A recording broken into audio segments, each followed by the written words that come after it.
थाबाय मैया जि प्रग्रामावहाय सावरायलांबाय आं बिनि सोमोन्दै एसे नोंथांनि सिगाङावहाय फोरमायनो सानदों आरो लोगोसे एक्सप्लेन खालामनो सानदों। मैयानि जि रायज्लायनाय बे रायज्लायनाया गोबां इम्परटेन्ट आरो बेवहाय जोंहा गोबां जोंनि बर' हारिनि दैदेनगिरि जोंनि बर' हारिनि मानाव गेदेर मेलेमजिबि सुबुंफोर आरो लोगोसे इन्टेलेक्सुयेलफोर गोबां सुबुंफ्रानो सफैदों मैयानि जोंनि जरखा सावरायमेलावहाय। भिडिअखौ जोबजासिम नायनो थाखाय आं नोंथांमोनखौ खावलायगोन जाहाथे नोंथांमोनहा दिनैनि बे मैयानि जरखा सावरायमेलावहाय जि सावरायजादोंमोन बेखौ नोंथांमोनहा जाहाथे मोजाङै बुजियो आरो लोगोसे नोंथांमोना मोजां मोनोब्ला आंखौ नोंथांमोना लाइकबो खालामनो हागोन। स' भिडिअखौ स्टार्ट खालामदिनि आरो लोगोसे नोंथांमोना नोंनि न'खरनि सुबुंफोरनो नोंनि न'खरनि फेमिलिफोरनो हरनो हागोन। मैयानि जरखा सावरायमेल रायजो राजाफोर बेवहाय नुजाथिफैनो हादोंमोन जोंहा मानाव गेदेर आबसुनि प्रेसिडेन्ट दिपेन बर' सार, लरेन्स इस्लारि जाय आगु जेनेरेल सेक्रेटारि एबसुनि जिएसमोन आगु गाहाय नेहाथारि आरो लोगोसे जोंहा नुजाथिफैनो हादों बिटिआरनि दानि डिपुटि चिफ गबिन्द चन्द्र बसुमतारी सार, लोगोसे बिथाङा आगुनि एनडिएफबिनि लिडारमोन आरो लोगोसे जोंहा रन्जित बसुमतारी सार बिथाङा आगुआव एनडिएफबिनि लिडारमोन जिएसमोन एनडिएफबि ओमफ्राय बिनि गेजेरावहाय एनडिएफबिएसनि आरो लोगोसे बिथाङा दानि आथिखालाव इएम नङा होमबा आरो लोगोसे नुजाथिफैनो हादों बि सावरायग्रा सार बेनो जाबाय सायखं सार बिथाङा दायो एमसिएलए बिटिआरनि आरो लोगोसे बिथाङा आगुआव एनडिएफबिमोन बिथाङाबो नुजाथिफैनो हादों आरो जोंहा बिटिसिनि सेक्रेटारि एबा एनसि एबा नरेन चन्द्र साराबो नुजाथिफैनो हादों। गोबां सुबुंफ्रा बेवहाय फैनानै नुजाथिफैनो हादों लोगोसे धीरेन्द्र बर' साराबो डि ग्रुपनिफ्राय बिथाङा स्प्लिट जादोंमोन सिगां एनडिएफबि नाथाय जोङो स्प्लिट जानायखौ बुंला डाइरेक्टलि बुंसै बिथाङाबो एनडिएफबिनि सासे लिडारमोन आरो बै समावहाय। दा बिथाङा फैदोंमोन मैयानि दिनाव डिबेट जालायनाय बायदि जादों दै मैयानि दिनावहाय डिबेट जालायनाय बायदि जादों ओरैबायदि डिबेट जालायनाय बायदि जादों बाट डिबेट नङा जास्ट सावरायमेलनि गेजेरजों रिप्लाइ होलायलायदों। बिनिखायनो फार्स्ट अफ अल आं मोनसे एनाउन्समेन्ट होनो सानो जेसेबांखिनि एनडिएफबिनि लिडार्सफोर बिथांमोनखौ लानानै मोनसे प्लेटफर्म खालामनानै होनांगोन आरो लोगोसे डिबेट प्लेटफर्मावहाय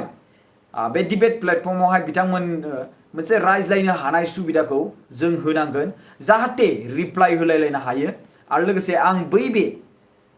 जाय डिबेट खालामनायनि प्लेटफर्म आं बैनि सुबिदाखौ आं लानो लुबैदोंमोन नाथाय बेफोर डिबेटखौ खालामोब्ला गोबां रां फैसा थाङो रायजो राजाफोर जायनि जाहोनाव आं बेखौ खालामनो हागोना एसे मुस्किल। दानिबा मेन पइन्टआव फैनोसै फार्स्ट अफ अल दिपेन बर' सारखौ आं गोसो गोरबोजों खुलुमो नोंथांनि साननाय हनाया गोबां मोजां आरो गोबां गोथार लोगोसे नोंथांनि जि नाजानाय आरो बे नाजानायखौ जों नुगासिनो दङ नोंथाङा जे माबायदि जेरै माने सासे माने फिसाज्लाया गावनि बिमा बिफानाव जि गावनि मोन्थाइखौ बियो बे मोन्थाइखौ बिनाय बायदि नोंथाङा सरकारनि फारसे बिगासिनो दङ बेवहाय मुभमेन्टआ जायाखै बारु अब्लाबो नोंथांमोनहा लोगो हमहैनानै थाङै बिदों बे बाथ्राखौ नोंथाङा फोरमायदों आरो लोगोसे नोंथांनि जि नाजानाय नोंथांनि जि दैलि हर सान मेंनो रोङै बायदि खामानि मावबाय थानाय आं बेखौ मोनथिनो मोननानै गोबां गोसोआ गोजोननाय मोनदों आरो नोंथाङा बेबायदिनो बिटिआर एकर्डनि थाखाय बिटिआर एकर्ड जोबजासिम जे नोंथाङा बुंदों जे बिटिआर एकर्डआ जुदि जाजोबाब्ला बेवहाय दासिमबो प्रेसार बटन बायदि जाना दङ एबसुआ बे बाथ्राखौ बुंदों। प्रेसार बटन मिन्स जुदि बिटिआर एकर्डआ जुदि इमप्लिमेन्ट जायाब्ला अब्ला बै समावहाय एबसुआ आन्दोलन खालामफिनगोन होननानै बे बाथ्राखौ बुंदों रायजो राजाफोर। स' आं थारैनो बे बाथ्राखौ मोनथिनो मोननानै गोबां गोजोननाय मोनदों जायफोर सुबुंफ्रा बेयाव फैनो हायाखै आं बे बाथ्राखौ नोंथांमोननि सिगाङाव आं जि बाथ्राया बुंदों बेनो स्पष्ट भाबै आं बेखौ एक्सप्लेन खालामनानै होदों माखासे थालांनो हागौ बेयाव निमाहा बिनाय थागोन नाथाय बेवहाय एबसुनि आफादगिरि दिपेन बर' सारा बुंदों जे दासिमबो एबसुआ मुभमेन्टआवनो दङ। जेब्लासिम बिटिआर एकर्डआ कमप्लिट जाया, जुदि जेतियालागै बिटिआर एकर्डआ थांनानै आप टु बड'लेण्ड स्टेट जाया, अब्लासिम जोंनि एबसुआ प्रेसार बाटोनाव दङ दासिमबो। जोंनि एबसुआ प्रेसार बाटोनाव दं दासिमबो। बे बाथ्राखौ आं माने पार्सनेलि विटनेस जादों आंनि नैबे थाइनि मेगनजों आरो बे बाथ्राखौ बुंनाय लोगो लोगोनो मैयानि दिनाव बिराद खुला रायलायदों दै। मैयानि दिनाव ओरैबायदि खुला रायज्लायदों, नोंथांमोना मैयानि दिनावहाय लाइभ नुवाखै जानांगौ, खिन्थु मैयानि दिनाव ओरैबायदि खुला रायलायदों एकदमबारे जि बाथ्रा रायलायनांगौ खालि बर' गोजा नालाय। स' ओंखायनो मैयानि दिनावहाय जोङो जिखिनि रायज्लायनाय बेखौ बाहेराव खोनाजानो गिनानै जों लाइभ खालामनायखौबो बन्द' खालामदों। बिनिखायनो आं दा नोंथांनि सिगाङाव एक्सट्रायै एक्सप्लेन खालामदों। गुबुन मानसिफ्रा न'खरनि सोमोन्दै जि रायज्लायनाय बे बाथ्राफोरखौ लाखुमानानै दोननो रोङा। नोंथांनि न'खराव माबा मोनसे प्लानिं खालामदों, बेखौ सोरनोबा खोन्थानानै नोंसोर न'खर खुंगोन नामा? पार्सनेलि न'खरखौ बुंनो थाङोब्ला खुङाना। स' हारियाबो मोनसे न'खर, बेखौ जों सोलोंनांगोन। जों बेखौ लाइभ भिडिअ बानायनानै जे आगारबानो जे जोङो मोनसे हारिनि थाखाय खामानि मावदों, इट इज नट डेट। जोङो माखासे बाथ्राफोरखौ जों सावरायनायनि गेजेराव जायफोर खोनासंनो लुबैदों बिथांमोनखौ लेंहरजोबखादों, नाथाय फैयाखै, बिथांमोननि गोरोन्थि। हाउसफुल जादों आरो लोगोसे गासिबो बाहेरायाव जिरायनो मोनाखै, सिङावनो जिरायनो मोनजोबदों। नाथाय आरो फैजाबावनो लुबैदोंमोन माखासे सुबुंफ्रा अडियन्स मा होनो पाब्लिकनिफ्रायबो फैजानो लुबैबावदोंमोन। जायफोरहा अबजेक्सन दं, जायफोरहा पइन्ट सोंनो लुबैदों, बेयावहाय मैयानि दिनाव मोनसे आरोबाव फुरा खोन्थाजोबगोन। बेवहाय रन्जित सारनि, धीरेन्द्र सारनि गासिबो डिटेल्स खोन्थागोन, नोंथांमोना गोमोगोन। आं बे बाथ्राखौ बुंगोन। आरोबाव बुंबावदों बेयाव मा होनो जोंहा जेसेबांखिनि बेयावहाय पाब्लिकानो जा सोरबा इन्टेलेक्सुयेल सुबुङानो जा फैनानै बे मिटिङाव जरखा सावरायमेलाव फैदों, बिथांमोनखौ बुंदों जे नोंथांमोनहा माबा मोनसे कुइसन सोंनो गोनां दङब्ला अपेनलि सोंनो हागोन। ओरैबायदि खाबु होदों रायजो राजाफोर, ओरैबायदि खाबु होदों। आरो बे खाबुखौ रायजो राजाफोर रावबो बारग'होनो गोसो जाखाया। नोंथांमोनाबो फैयोमोनब्ला नोंथांमोनाबो सोंनो हागौमोन। नोंथांमोना फैनानै नोंथांमोननि सोंनायनि कुइसनखौ भिडिअ बानायनो गोसो जादोंमोनब्ला नोंथाङा भिडिअबो बानायनो हागौमोन। बेबायदि आरोना। स' मैयानि दिनावहाय गोबां मोजां डिसकास जादों आरो गोबां मोजां रायज्लायनाय जादों। आं बेखौ पार्सनेलि बुंगोन नोंथांनि सिगाङावहाय। गुबुना मा सानो आं मिथिया, खिन्थु आं पार्सनेलि ओरैबायदि मोजां मोनदों, आङो ओरैबायदि मोजां मोनदों। सिरियास बाथ्रा रायज्लायनायखौ आं ओरैबायदि कनसेन्ट्रेट होनानै खोनासंदों, जायखौ आं नोंथांमोननि सिगाङावहाय एक्सप्लेन खालामनो गोसो जाना दङ। नोंथांमोना जास्ट शेयार खालामना होबानो जाबाय, जाहाथे बयबो सुबुंफ्रा मोनथियो बे दिनैनि आं बाथ्रा रायज्लायनायखौ। माखासे बाथ्राफोरखौ नोंथांमोना मोनथियाखै जानांगौ, बे प्रेस मिटआव होनायखौल'सो मोनथिदों। नाथाय आं जि बाथ्रा बुंनो थांगोन बेखौबो नोंथांमोना खोनासं। दिनै गबिन्द चन्द्र बसुमतारी सार एबा बिटिआरनि डिपुटि चिफ बिथाङा मा बुंखो? दिनै गबिन्द चन्द्र बसुमतारी सार एनडिएफबिनि सासे लिडार, एनडिएफबिनि सासे फाउन्डारनाव सासे को-फाउन्डार एनडिएफबिनि, बिथाङा दिनै मा बुंखो एकर्डखौ लानानै? दिनै एकर्डखौ लानानै बिथाङा मा बुंखो बेखौ खोनासं। अपेनलि रायज्लायदों रायजो राजाफोर। जों 2022 मायथाइयावनो बिटिआरनि जि गामि सोस'नाय बे हाबाफारिखौ जों मावनो नाजानांगोन। जों मावनो नाजानांगोन आरो मावगासिनो दङ। जों फाइनालिस्ट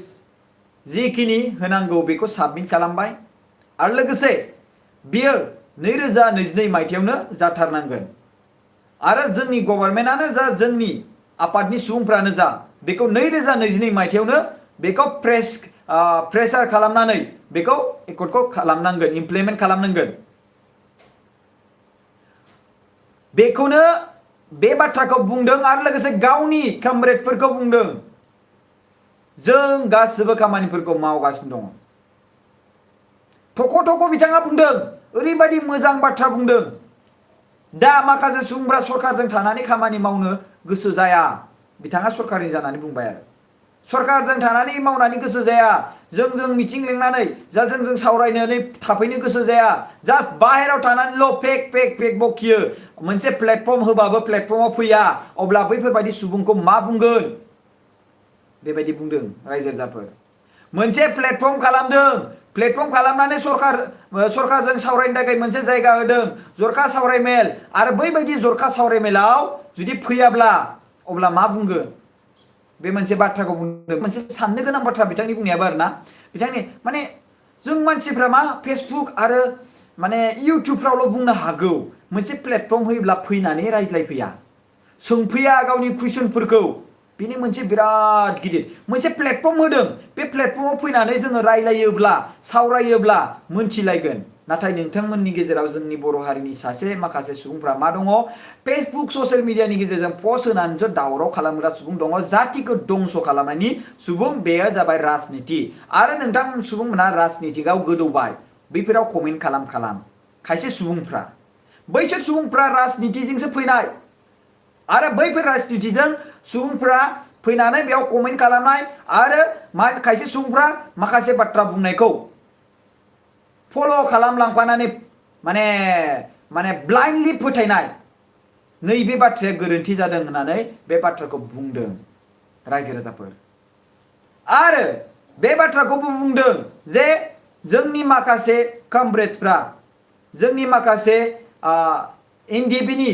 दैदेनगिरिफ्रा जेलाव दङ केस जानानै दङ बे केसा मोननै रोखोमाव दङ रायजो राजाफोर मोननै रोखोमाव मा रोखोमाव दं मिथिगौना नोंथांमोना शेयार खालामना हो बिराद इम्पर्टेन्ट टपिक नोंथांमोनहा मोनथिगोन दिनै जाय बाथ्राखौ नोंथांमोना पार्सनेलि लिडारफोरनिफ्राय मोनथियाखै दिनै आं बे बाथ्राखौ नोंथांमोननि सिगाङाव फोरमायगोन नोंथांमोना मोनथिगोन रायजो राजाफोर बेनो जाबाय हाइनास आरो नन हाइनास हाइनासआ जाबाय माखासे सुबुंफोरा जायफोरा माने गोबां गिदिर केपिटेल केस दङ बिथांमोनखौ हाइनास बुङो आरो जायफोरा नर्मेलि केस दङ बिथांमोनखौ जाबाय नन हाइनास दा नन हाइनासआव साबेसे दङ हाइनासआव साबेसे दङ बे बाथ्राखौ डिटेल्सै होथ'वाखै बाट बेवहाय दङ हाइनास आरो नन हाइनास कि जान बेवहाय नन हाइनास गोजाबो जानो हागौ रायजो राजाफोर किन्तु बेखौ कनफार्म होननानैबो बुंनो हाया कनफार्म मानो बुंनो हाया होनना बुंब्ला जेब्लासिम एप्रुभ फैया अब्लासिम कनफार्म बुंनो हाया बाट नन हाइनासखौनो एसे हमनानै लानो हागोन गासैबोनि थाखाय दिनै रन्जन दैमारि सारा जेलाव दं बिथांखौ लोगो हमहैनाया गोबां जाबाय माखासे दैदेनगिरिफोरा जेरै लरेन्स इस्लारि सारनि फारसेथिंजाय फैगोन आं लरेन्स इस्लारि सारा बुंदों लरेन्स माने जा डिपुटि चिफ गबिन्द चन्द्र बसुमतारी सारा गोबां बाथ्रा बुंबावदोंमोन आरो आं फैबावगोन बाट आं लरेन्स इस्लारि सारनि माखासे बाथ्राखौ आङो माइन्डआव फैदों बेनिखायनो आं लरेन्स इस्लारि सारनि फारसे आङो थांबावनि उनावहाय आङो गबिन्द सारनि फैफिननो हागौ दिनै लरेन्स इस्लारि सारा बुंदों आं ससियेल मिडियायावहाय बारा ओंखारा बेनि मिनिङा बे नङा कि आं जातिनि आरो हारिनि थाखाय जाति एबा हारिनि थाखाय आं खामानि मावाखै दिनै आं रन्जन दैमारि सारखौ लोगो हमहैनाया खनब्रै खनबा जाबाय सोरबा बुंनानै होफेरदोंना दिनै सोरबा बुंना होफेरदोंना आं दिनै रन्जन दैमारि सारखौ खनब्रै खनबा लोगो हमहैनायखौ नोंथांमोननि गेजेराव सोरबा बुंनानै होफेरदोंना बुंनानै होआखै नङा होमबा स' बे बाथ्रा आरोना सिंजों लोगो हमहैदों आरो दिनै आंखौ बुंदों लरेन्स इस्लारि साराल' लोगो हमहैदों आंखौ बुंदों लरेन्स इस्लारि सारा बुंदों ना लरेन्स इस्लारि सारा बुंदों खालि लरेन्स इस्लारियाल' लोगो हमहैदों नाथाय on behalf of with due permission on behalf of with due respect सोरनि गासैबो आफाद जेरै हमना ला जा दैदेनगिरि मानाव गेदेर माने बिटिआरनि बिटिसिनि चिफ श्रीजुत प्रमद बर'नि दैदेननायावहाय बिथांनि अननायजों बिथांजों सावरायनानै आं लोगो हमहैदों on behalf of श्रीजुत प्रमद बर' सार होननानै बिथाङा बुंदों बिथाङा जि बाथ्रा बुंदों आं बे बाथ्राखौ बुंदों अब्ला गासैबो जायगायावहाय सासे सुबुङा नायहैयोब्ला अब्ला बिनि गेजेराव माबा मोनसे प्रब्लेमथ' गैया बे बाथ्राखौ बिथाङा फोरमायदों आं जथेस्थ' थांदों लोगो हमहैदों खोब रायज्लायनायबो जादों खोब डिसकासन जादों खोब रायज्लायनाय जादों रायजो राजाफोर आरो बे रायज्लायलायनायनि गेजेरजोंनो दिनै माखासे रिजाल्ट ओंखारबोगासिनो दङ माखासे रिजाल्ट ओंखारबोगासिनो दङ खोनासं रायजो राजाफोर दिनै गामि दानख'नाय आरो सोस'नायनि सोमोन्दै लरेन्स इस्लारि सारा बुंदों लरेन्स इस्लारि सारा दायो 30 इस्ट क'क्राझारनि सानजा क'क्राझारनि सासे एमएलए आरो लोगोसे बिथाङा आगुनि गाहाय नेहाथारिमोन दिनै मैयानि दिनावनो सेम दिनावनो बनसुआबो मोनसे मा खालामदों मिटिं खुंदों मोनथिया मानो कम्पिटिशन खालामदों दिनै आबसुआ मोनसे मिटिं खालामखाबायानो नाथाय बनसुआबो मोनसे मिटिं खालामनानै कम्पिट खालामदों आरो लोगोसे आंनि जि कमेन्ट खालामनाय बेयावहाय बैसोरनि माखासे सोद्रोमाफ्रानो थानो हागौदां बे बाथ्राखौ आं मोनथिनो मोनदों कमेन्टनि दारै आरो कल खालामनानै आंनो बैसोरनिफ्रायनो खोन्थाहरग्रा दङ दिनै आङो बाथ्राखौ डाइरेक्टलि थोंजोङै बुंगोन गामि दानख'नाय बबेसिम सोजागोन गामिया लरेन्स इस्लारि सारा मा बुंखो दिनै गहपुरसिम गामिया सोसनजानो हागौ गहपुरसिम गामिया सोसनजानो हागौ आरो बेखौ जों थाबैनो खालामनांगोन बे बाथ्राखौ बुंदों गहपुरसिम सोसनजानायावहाय माखासे मोननै जि गामि बे गामिया दानख' जालांनो हागौ नाथाय बर'आसो हाबगोन बेयावहाय अब्ला गहपुरनि बर'खौ सोनायावहाय सोरहाबा माबा मोनसे प्रब्लेम दं नामा मानो होनोब्ला जोंनि हाया बारायखाबाय जोंनि हाया बारायदों बे बाथ्रा अब्ला नोंथांमोना मा सानो बेयावहाय अबजेक्सन होनांगौनि गोनांथि दंना माखासे सुबुंफोरा अबजेक्सन होदों आरो मोनसे बाथ्रा बुंबावदों लरेन्स सारा मा बाथ्रा बुंदों खोनासं धीरेन्द्र सार आरो लोगोसे रन्जित सारनि खेलाया फैबावाखै बेवहाय दंबावो स्पिचआ बिथांमोननिया दिनै मा होनदों लरेन्स सारा मा बुंदों BSc खौ 1993 मायथाइयाव एकर्ड खालामदों बै समावबोथ' 10 किल'मिटार भुटाननिफ्राय हा दंमोन बेबोथ' मोनसे इस्यु दंमोन आरो लोगोसे 2003 मायथाइनि BTC नि एकर्ड बेयावबोथ' गोबां खोथा दंमोन बेखौबोथ' जों केस होनो हायोमोन 1993 नि एकर्डआवबो गोबां गड़बड़ दंमोन बेखौबो केस होनो हायोमोन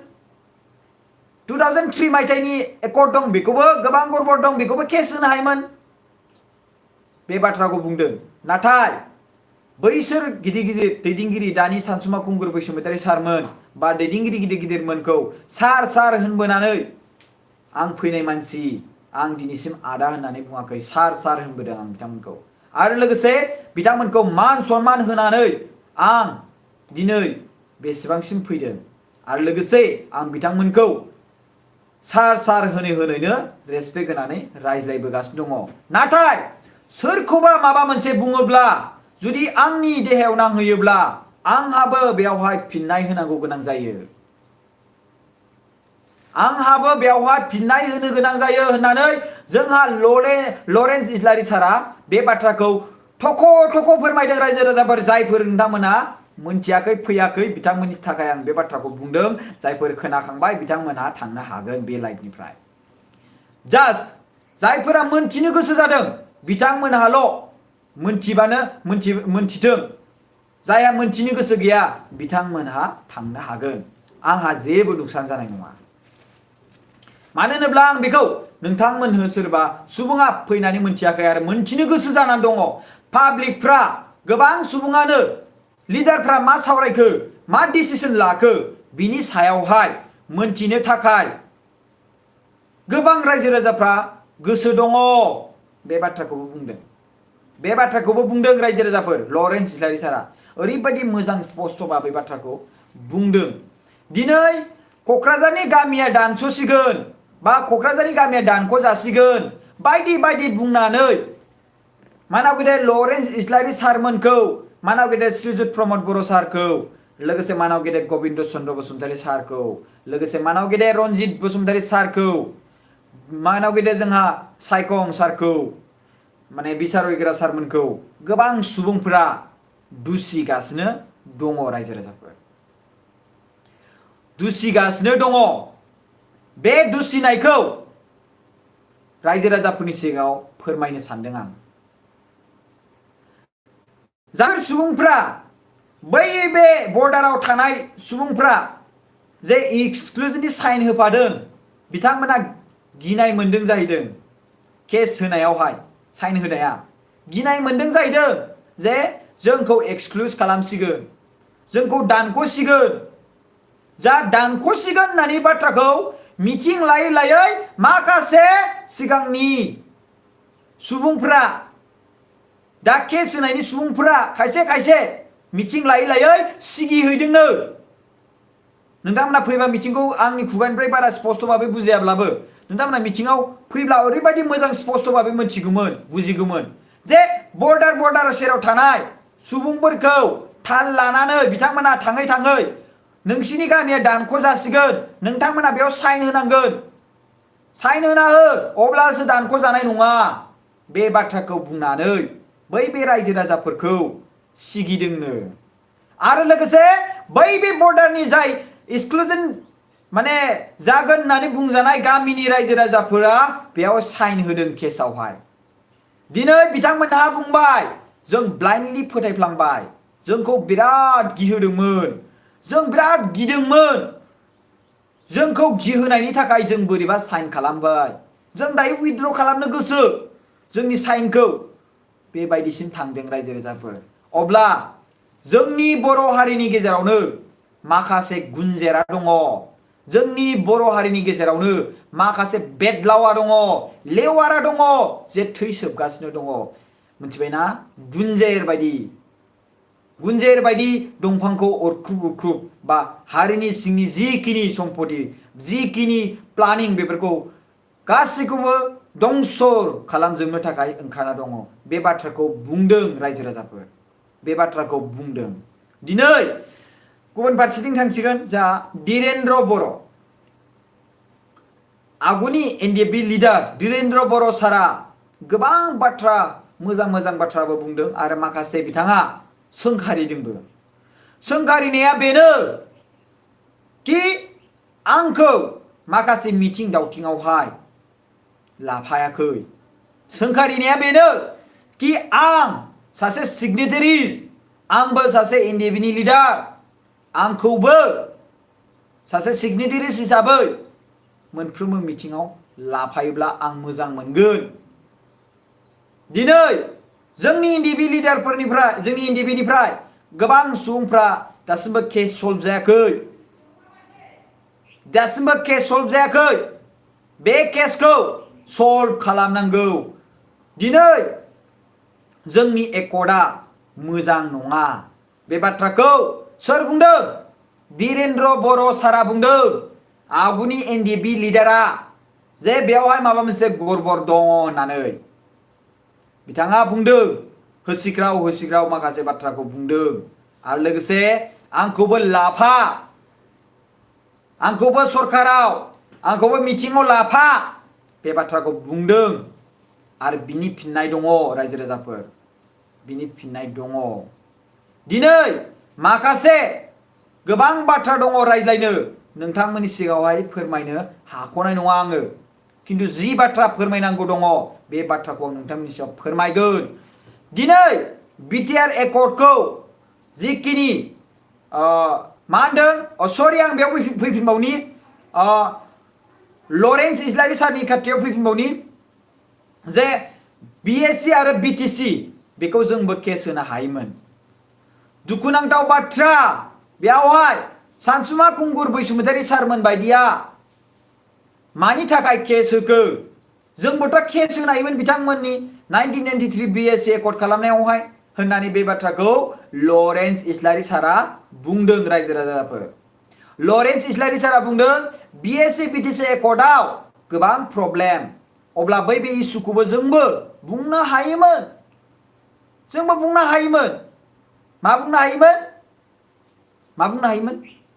बेखौ बुंनो हायोमोन एकर्डखौ आं नोंथांनि सायाव मोनसे प्रग्राम लाबोदों बे प्रग्रामखौ लाबोगासिनो दङ जास्ट वेट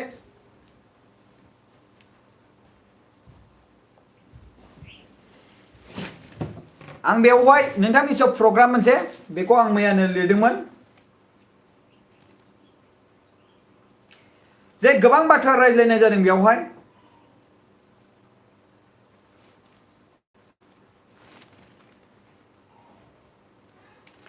मोनसे बाथ्रा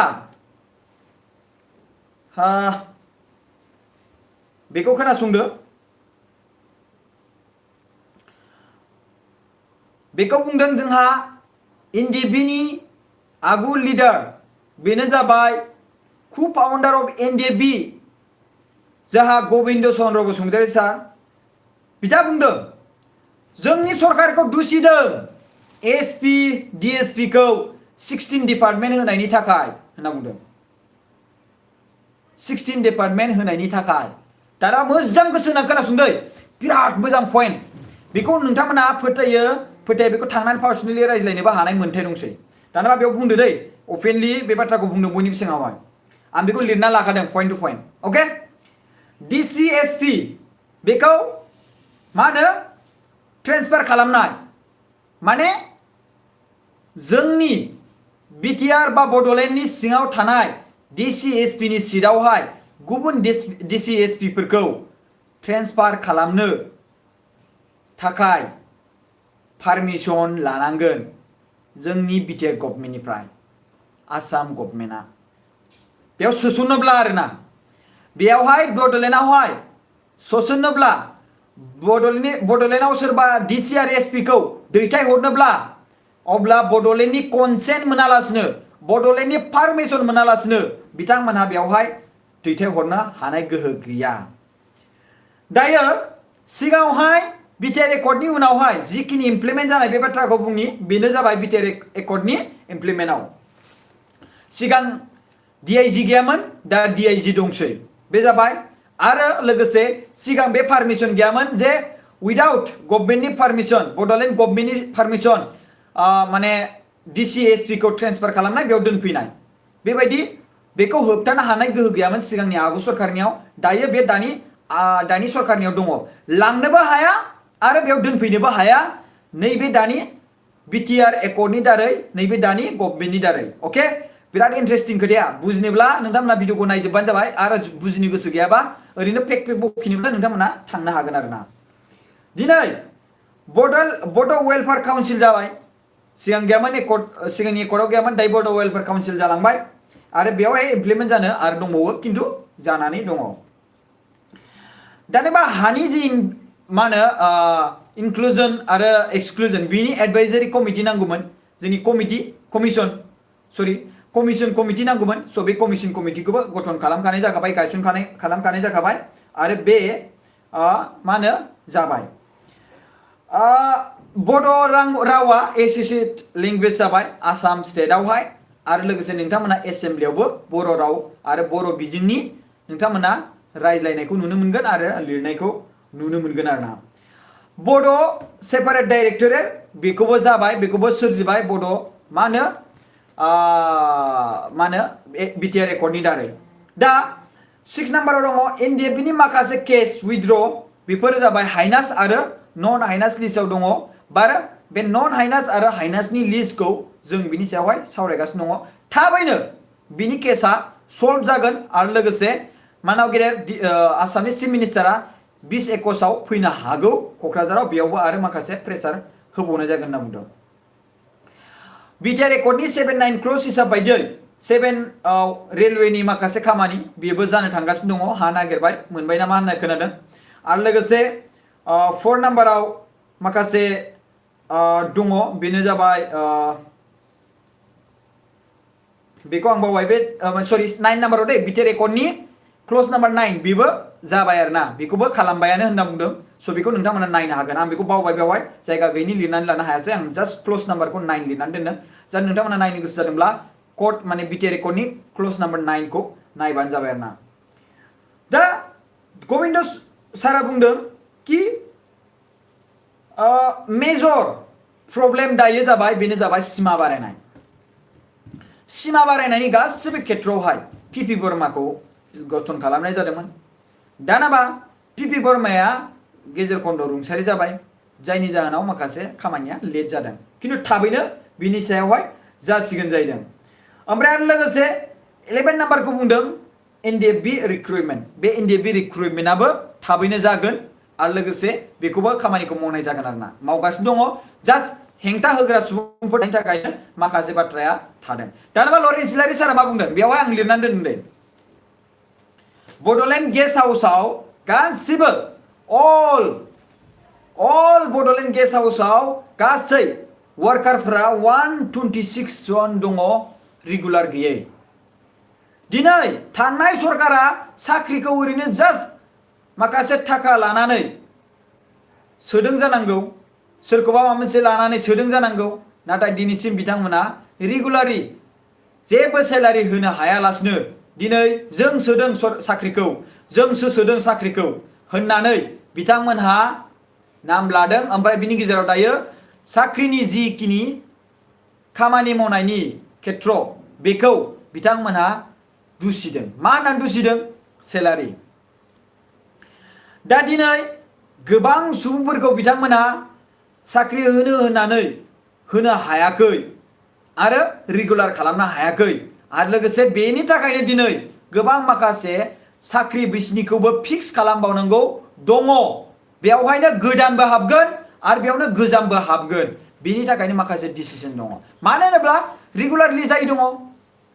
जायफोरखौ साख्रि होदों होननानै नाम खालामफ्लाना दङ बिथांमोनखौ दानि सरकारा बेखौ सेलारि रेगुलारि फिक्स खालामनांगौनि रेसपन्सिबिलिटि आगुनि सरकारा बेखौहाय सेलारिफोरखौ होनो हायाखै माने मा होनो फिक्स खालामनो हायाखै बा साख्रिखौ होदोंब्लाबो माबा फिक्स खालामना माने रेगुलार खालामनो हायाखै दा दिनै जास्ट साख्रि होदों एपइन्टमेन्ट होदों होनना खामानि मावगासिनो दङ सेलारि होनो हायाखै बिदिब्लाथ' बयखौबो थिसननो हायो साख्रियाव नोंथांमोनखौबो थिसननानै दोननो हायो नोंथांमोना सेलारि गैयालासिनो मावगोन मावा स' दिनै बेबायदिनो गोबां नैबे दानि सरकाराबो थिसननो हायो नाथाय बिथांमोना सानदों रायजो राजाखौ मानो थगायनो बे बाथ्राखौ लरेन्स इस्लारि सारा बुंदों लरेन्स इस्लारि सारा मा बुंदों बेखौसो बुंदों आं स' बे बाथ्राखौ बुंदों आं एक्सप्लेन खालामना होदों आरो दा नोंथांमोननियावहाय आरो बिनि गेजेराव बे साख्रि जि दङ बे साख्रिनि मा होनो जिखिनि होनांगौ दानि बेयावहाय नैबे जिखिनि जे अफिसियेलि जायफोरहा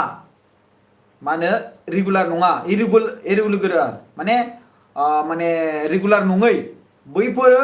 साख्रिफोरखौबो होनांगोन नालाय बिनिखायनो बिथांमोनहा रिक्रुटमेन्ट खालामनायावहाय एसे डिले जादों बे बाथ्राखौ लरेन्स इस्लारि सारा बुंदों रायजो राजाफोर बे बाथ्राखौ बुंदों आरो लोगोसे माखासे टेटनि सायावबो बुंबाय बेखौथ' टेट ना माया केस होदों ना मादों होनना बुंदोंमोन बिनि थाखायनो माखासे प्रब्लेम जादों बे बाथ्राखौबो एसे नोंथांमोननि सिगाङावहाय आङो फोरमायनानै होबाय आरोना दिनैहाय गोबां सुबुंफोरा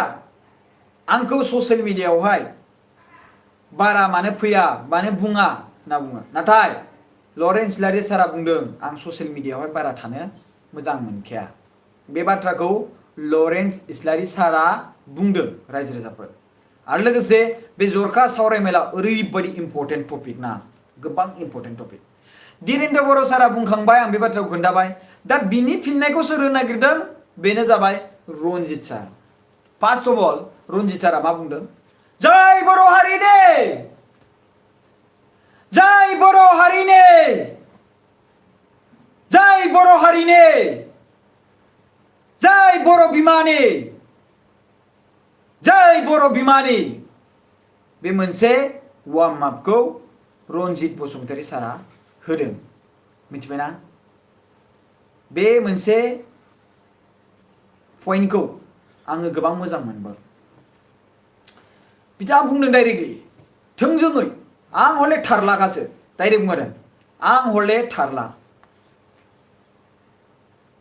मा होनदों जे आं गुत्तेखिनि जुदि जोंनि सरकारा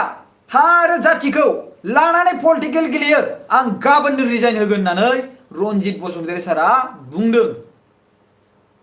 खोनाबायना ओरैबायदि रनजित बसुमतारी सारा बुंदों मिथिबायना दिनै हा आरो जातिखौ लानानै जुदि पलिटिक्स खामानि मावोब्ला आं गाबोननो रिजाइन होगोन नैबे जोंनि पार्टिनिफ्राय आरो लोगोसे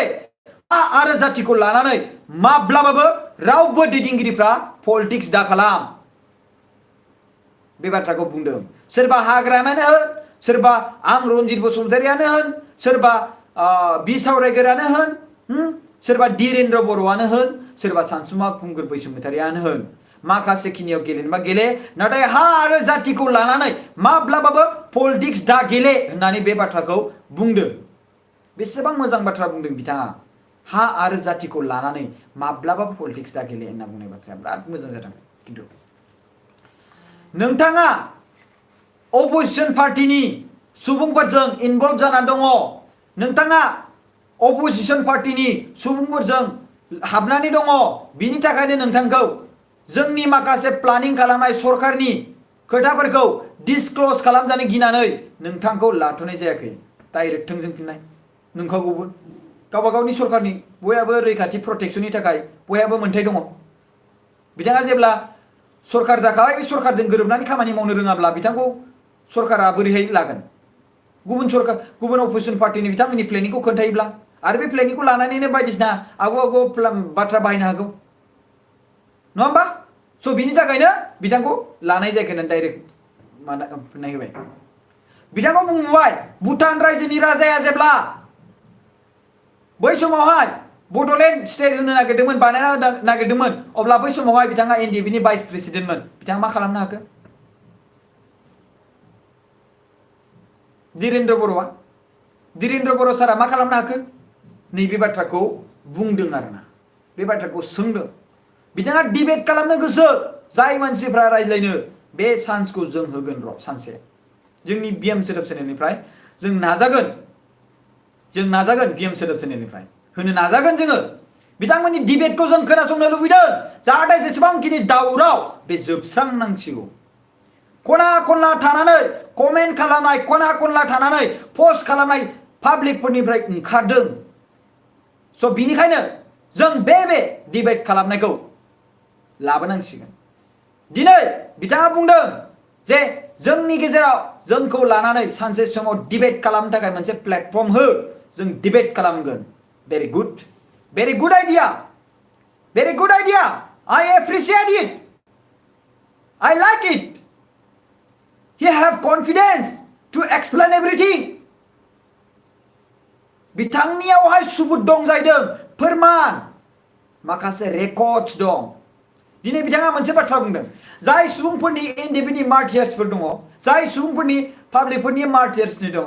बिथांमोना दायो थांनानै गोथाङैनो अबा बैसागु दाख्लै बावहाय मोसादोंनो जा मानाव गेदेर एमपि रोंगोरा नार्जारी सार आरो लोगोसे मानाव गेदेर डिपुटि चिफ गबिन्द चन्द्र बसुमतारी सार आरो लोगोसे जोंहा मानाव गेदेर रनजित बसुमतारी सारमोनहा बेलेग मोनसे जायगायाव थांदोंमोननो बै जायगायाव जाय मानसिफ्रा मार्टियार्स जानायनि नेम लिस्टआव दङ बिथांमोनानो बिथांमोनजों मा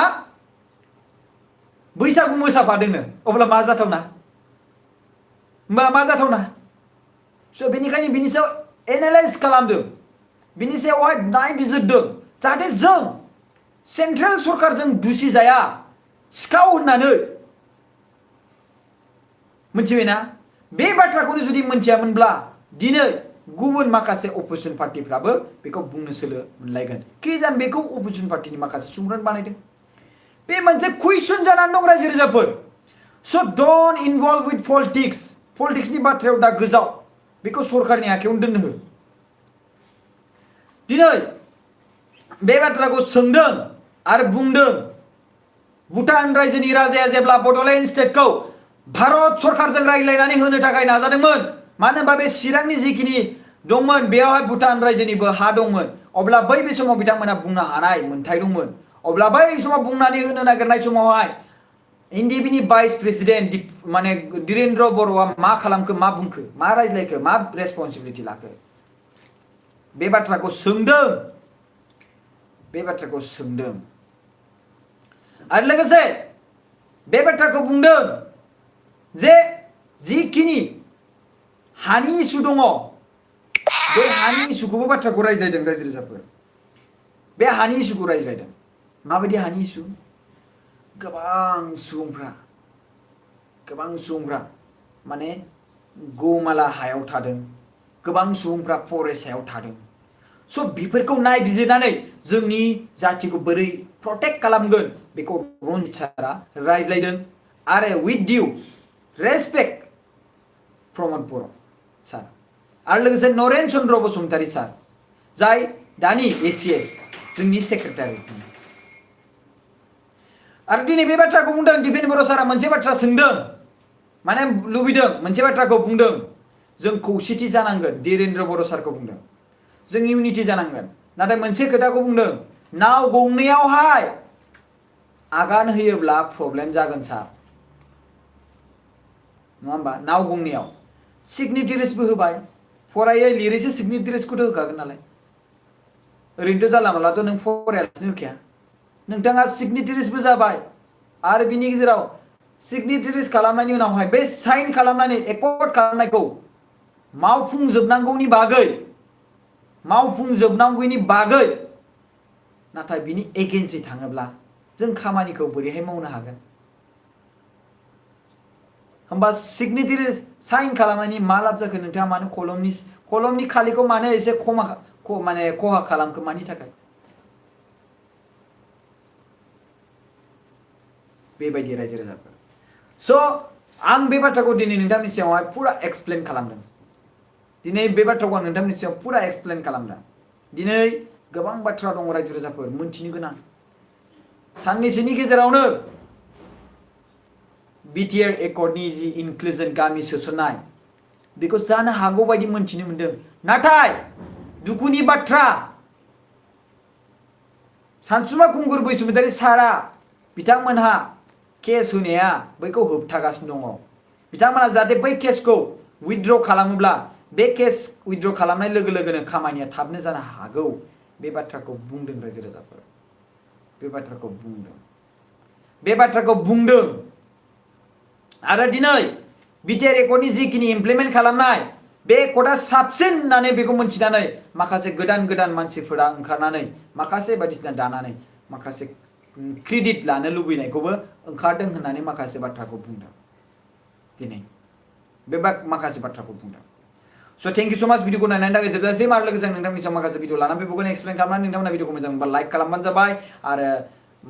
मोजां मोनाखैबा नोंथांमोना डिसलाइक खालामलांनो हागोन आरो लोगोसे मोजां मोनाखैबा चेनेलखौ आनसाबस्क्राइब खालामलांनो हागोन आरो लोगोसे गेजेराव जिखिनि दावराव जाबाय जिखिनि कन्ट्रभार्सि जाबाय बे कन्ट्रभार्सिनिफ्राय जानगाराव थानाय गाहाम आं जास्ट एक्सप्लेनसो होदों जे इउटुबा अनार दङ इउटुबाव अनारा सोर मानसियानो आरो मानसियाथ' सोरबा सासे मानसिनि बिमा बिफा जानो हागौ ना स' बै बे गथ'नि बिमा बिफानिसो बे इउटुबा होननानै बेखौ बुंनो हायो स' इउटुबा रावनिबो बिमा बिफानि नङा होननानै आंनाव कमेन्ट फैदों स' माखासे सुबुंफोरा गोबां कमेन्ट होदों बै कमेन्टनि थाखायनो आं बे बाथ्राखौ बुंदों नाथाय बेखौ नोंथांमोना सोरनिबा माबा मोनसे जादोंब्ला आं बेखौ मिथिया गोबां कमेन्ट फैदों बायदिसिना रिप्लाइ होदों माबा मोनसे रिप्लाइ होदों आंनियावहाय जे नों आलफ्रेडखौ माने जावबाय माबाय होननानै आलफ्रेड आदाया बेबायदि बुंदों होननानै आंथ' मिथिबावानो होमबा आलफ्रेड आदायासो बिदि बुंदोंमोन नामा ओंखायसो पाब्लिकफ्रा बिदि बुंदों नामा आलफ्रेड आदाया बिदि बुंनायखायसो पाब्लिकफ्रा आंनि फारसेथिं बिराद हेरेसमेन्ट जादों नामा मा होनदों एलेन कासारि आनसाबस्क्राइब गाइस प्लिज आंनो नों आनसाबस्क्राइब खालामना थांबाबो जेबो नङा फंबाय नों आनसाबस्क्राइब खालामना थांबाबो आपत्ति गैया मानो होनोब्ला सैथोआ सैथोखा आरो जुदि नोङो सैथोखौ मोनथिनानैबो जुदि असैथोजों थांदोंब्ला इसोरा नोंखौ नायगोन God will see you नोंथांखौ इसोरा नायगोन स' बिनिखायनो आजिखालिनि दानि पाप खामानि मावनाय लोगो लोगोनो रिजाल्ट होफिनो लोगो लोगोनो अभार जानो नाङा आरो लोगोसे बे अनसुसो होनना बुंनायखौ थांनानै फल' खालामबाय थां बेनो फल'वार्स नांगौ जाहैदों 3.2k जाबाय 3.2k दासिमहालागै 3200 फल'वार्स जाबाय फार्स्ट स्टार्टिं 0मोन जेब्ला भिडिअ खालामजेनदोंमोन बिनिफ्राय लाइक मोनलांबाय फल' मोनलांबाय आं नायदों बिनि उनावहाय जालां 3200 मोनलांबाय मिथिबायना 3200 फलोवार्स जाबाय दायो खालि आंनिल' भिडिअ होयो बिथाङा आंनि भिडिअ होनानै 3200 फलोवार्स जाबाय गोबां मोजां दा आंखौ बुंनानै माबा मोनसे बिथांनि न'खरया सोलिदोंब्ला माथो लस आरो मेमेज बानायग्रानि बिथाङा जाबाय लिडार बे अनसुसो होनना बुंनाया अनसुमा बसुमतारी ना मा होनो मेमेज बानायग्रानि बिथाङा लिडारनो मेमेज बानायग्रानि लिडारखायनो आं बेखौ रिक्वेस्ट खालामो बिथाङा आंजों फै फेस टु फेस नोंथाङा मा पइन्टखौ नुनानै बुंबाय थादों बे पइन्टखौ लिरनानै लाबो आरो लोगोसे मा सोंनो गोसो सोंफै थांनाय फैनायनि खरसाखौ आं नोंनो होगोन अब्लानो जोबगोन अपेन चेलेन्ज होबाय आं नोंखौ अनसुमा बे भिडिअखौ क्लिप्स खालामनानै अनसुमानो हर दा नोंथांमोनाथ' अनसुमायाथ' भिडिअ क्लिप्स नायखायो आं मिथिखायो अनसुमाया मिथिखाथार आं नायखायो होननानै क्लिप्स खालामथ' हगारखायो होनना मिथिखाथार आङो स' बिनिखायनो अपेन चेलेन्ज अनसुमानि थाखाय आरो जायफोरो पइन्ट बायदिसिना लानानै बाथ्रा बुंदों बिथांमोनखौ आङो लेंहरो वेलकाम खालामो फै आंनि रुमसिम क'क्राझार बिशाल मार्केट खाथियाव फै आंखौ कल खालाम only those people who are suffering with my content जाय मानसिफोरा साफार जागासिनो दङ आंनि कन्टेन्टजों जास्ट आं बिसोरखौ लेंहरो साबस्क्राइब खालामनाय आनसाबस्क्राइब खालामनायनि धमकी होनो फैनाङा पाब्लिकफोरासो दङ बेवहाय नों जाय बुंदोंना नों सोरबा सासे आफादनि मानसि सोरबा बनसुनिया मानसिनो सोरबा बिपि पार्टिनि मानसिनो स' बिनिखायनो आं रायजो राजाफोरखौ बुंगोन बेफोरजों इनभल्भ जानो नाङा बिथांमोना टीम बिथांमोना ग्रुप आरो बिथांमोननि ग्रुपनि सावरायनाय होलायबायलै नै थांना कमेन्ट होदोलाय होलायबायलै नै थांनानै हैदोलाय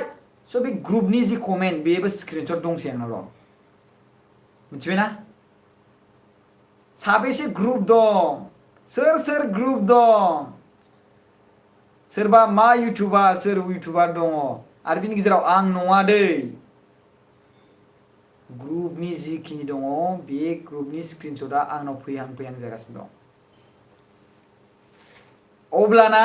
दूध का दूध पानी का पानी हो जाएगा रायजो राजाफ्रा जेबो स्प्लिट जानो गोनां गैया माइन्डखौ मानो होनबा बिथांमोना टीम 50 जन 60 जननि टीम बिथांमोना 50 जन 60 जनानो माने 5टा जुदि कमेन्ट खालामोबा बेसेबां जायो 5,920 नङा होमबा 200टासो कमेन्ट जायो आरो जुदि 10टासो खालामोबा सानना नाय बेसेबां जायोना स' बिथांमोना आंखौ एटेक खालामनो दाख्लैनि जिखिनि रायज्लायनाय बिथांमोना एटेक खालामनो पार्सनेलि एटेक खालामनो थाखाय बेखौ लाब माबा मोनसे खालामगासिनो बाहायगासिनो दङ नोंथांमोना जेबो बिनि सायाव गोदाव नाङा नोंथांमोना जास्ट नोंथांमोननि खामानिखौ मावबाय था जास्ट नोंथांमोना लाइक खालामबा लाइक खालाम शेयार खालामनो गोसोबा शेयार खालाम स' जास्ट गोदावनो नाङा आं बेखौल' बुंगोन सैथोआ सैथोखा ट्रु इज ट्रु सैथोआ जेब्लायबो देरहासार जागोन नोंथांमोना दा मोनथियाखै जानांगौ उनाव मोनथिगोन थेंक इउ सो माच भिडिअखौ नायनो थाखाय बाय खुलुमबाय जय बर' हारिनि जय बर' हारिनि जय थेंक इउ जय बिएम सोदोब चेनेलनि जय थेंक इउ भिडिअखौ मोजां मोनोबा लाइक खालामबानो जाबाय शेयार खालामबानो जाबाय WhatsApp Facebook status thank you